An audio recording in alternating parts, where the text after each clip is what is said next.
يلا نعمل تورتة الخلاط السريعة ببضاية واحدة بس والصوص اللامع القمر ده من غير شوكولاتة خالص.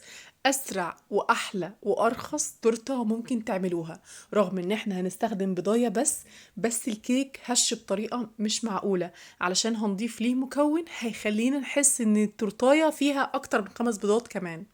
تعالوا نشوف مع بعض الطريقة المظبوطة اللي انتوا هتجربوها ان شاء الله وهتدعولي. بس ما تنسوش ان انتوا لو عجبكم الفيديو ده انكم تعملوا لايك. شكرا جدا للناس اللي بتعمل لايك حالا حتى من قبل ما تكمل الفيديو للآخر. تعالوا بقى نشوف الوصفة.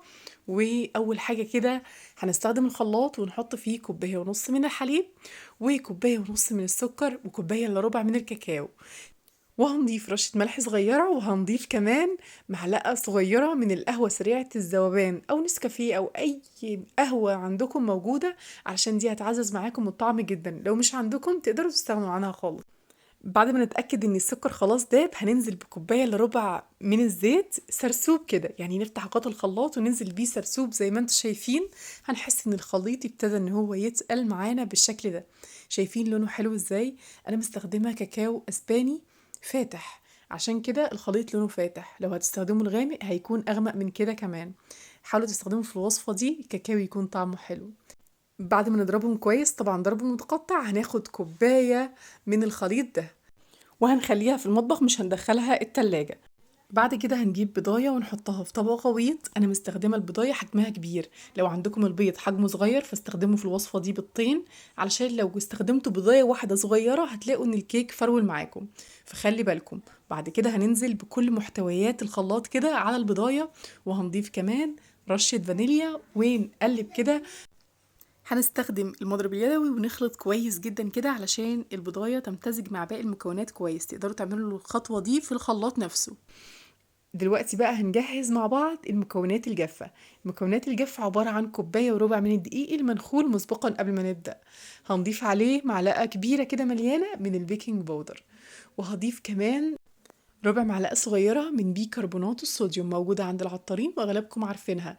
الربع معلقة دي هتعمل مفعول السحر في الكيك، هتخليه هش جدا وهتحسوا ان انتوا حاطين بيض كتير. طبعا نسيت اقول لكم ان البضايه اللي انا مستخدماها بضايه كبيره، لو عندكم البيض حجمه صغير فانتوا استخدموا بيضتين علشان الكيكايه ما تكونش مفروله معاكم بعد الخبز.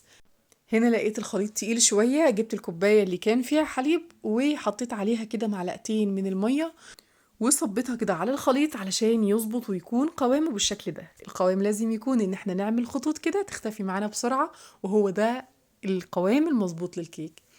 جبت بقى الصينية دي هي نفس حجم الصواني اللي موجودة في كل بيت، اللي هي المربعة اللي ال3 صواني موجودين في بعض. دي نفس حجم الصينية الكبيرة الألمونيوم اللي موجودة. انا حطيت فيها كده ورقة زبدة وما دهنتهاش اي حاجة خالص، علشان هي اصلا صينية غير لاصقة، بس انا حطيت ورقة الزبدة علشان يسهل عليا ان انا اطلعها برضو بكل سهولة. حطيت كده كل الخليط ونسويه كويس بالشكل اللي انتوا شايفينه ده. نخبط بقى كام خبطة كده علشان نطلع اي فقاعة هواء موجودة في قلب العجينة. بعد كده في المرحلة دي هنكون مسخنين الفرن كويس جدا على درجة حرارة 180، ونحطها في الرف الوسطاني. هتاخد يدوب نص ساعة هتكون استوت علشان هي مش عالية، وهنطلعها وهنشوفها مع بعض. تعالوا بقى على بال ما الكيك يستوي هنحضر لها الكريمة. الكريمة عبارة عن كوباية من المية المتلجة، عليها معلقتين من السكر، بس معلقتين كبار من السكر. نضربهم شوية كده علشان السكر حبيبات مش بودر. اول ما نحس ان السكر داب ننزل بالكريمه على طول. انا استخدمت كريم شانتيه خام غير محلى، ونضربهم كويس لغايه ما يكون قوامهم تقيل بالشكل ده. بعد كده هنجيب الكوبايه اللي احنا شلناها من محتويات الخلاط الاولانيه، وناخد منها معلقه واحده بس. عايزه اقول لكم ان الكوبايه دي انتوا مش بتاخدوها تحطوها في التلاجة علشان ما تجمدش عن كده. هتحطوها على الرخامه لغايه ما نشوف هنعمل بيها ايه. انا حطيت بس معلقة على الكريمة، لو حابين تزودوا او تضيفوا كاكاو فده براحتكم خالص.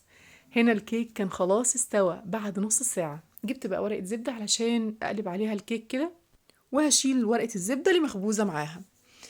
بجد يا جماعة الكيك هشاشته مش طبيعية.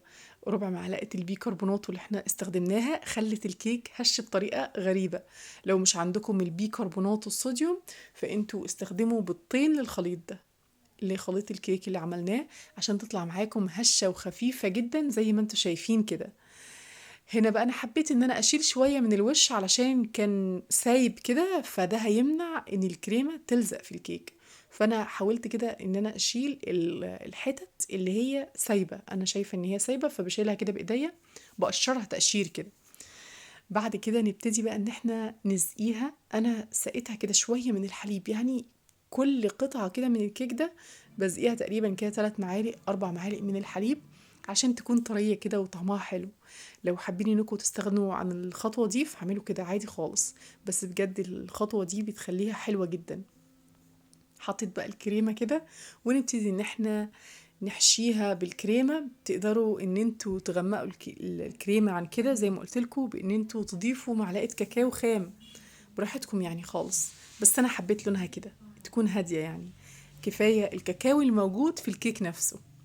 بعد كده لما سويت الكريمة حطيت بقى جزء الكيك التاني، وحطيت برضو شوية من الحليب كده، يدوب كده رشرشة بسيطة يعني.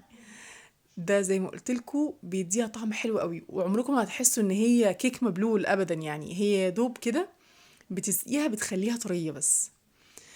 حطيت بقى جزء الكريمة التاني، شايفين الكريمة متماسكة ازاي؟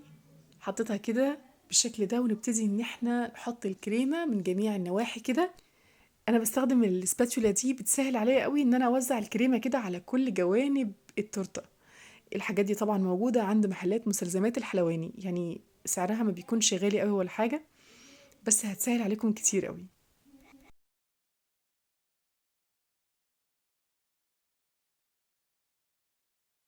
بعد ما سويتها كويس كده نشيل بقى كل الزوايد ونمسحها بمنديل، ونحطها في الفريزر لمدة نص ساعة علشان الكريمة تشد معانا. وأول ما نحط الصوص ما يختلطش مع الكريمة. شايفين جبت الصوص كده وندوبه شوية بالمعلقة عشان يفك. زي ما قلت لكم ما كنتش شايلاه في التلاجة، كنت حطاه على رخامة. ونفرده بالشكل اللي انتوا شايفينه ده. انا حطيت كرات كده من الشوكولاتة، زينوها انتوا بقى على حسب ما تحبوا. انا حبيت انها تكون سيمبل قوي وبسيطة كده من غير اي تزيين، يعني يا دوب بس كده الصوص اللامع القمر ده وبس كده. هي كده بجد بسيطة وجميلة، واصلا العين بتاكل قبل البق، فهي شكلها مشهي جدا وارتفاعها حلو جدا. طبعا لو حابين ان انتوا تقسموا الطبقات دي، يعني كل طبقة تقسموها 2 وتبقى التورتاية 4 طبقات بدل ما هي تكون عالية قوي كده الطبقة، ده براحتكم خالص. بس انا حبيت ان انا اعمل الشكل ده عشان الشكل ده انا بالنسبة لي حلو جدا. وطعمها بجد كان فظيع يعني، وانتوا بتاكلوا كده القطعة بتبقوا عايزين تاخدوا قطعة تانية على طول. وبس كده، لو وصلتوا لغاية هنا متنسوش تعملوا لايك، ودمتم في حفظ الله ورعايته، والسلام عليكم.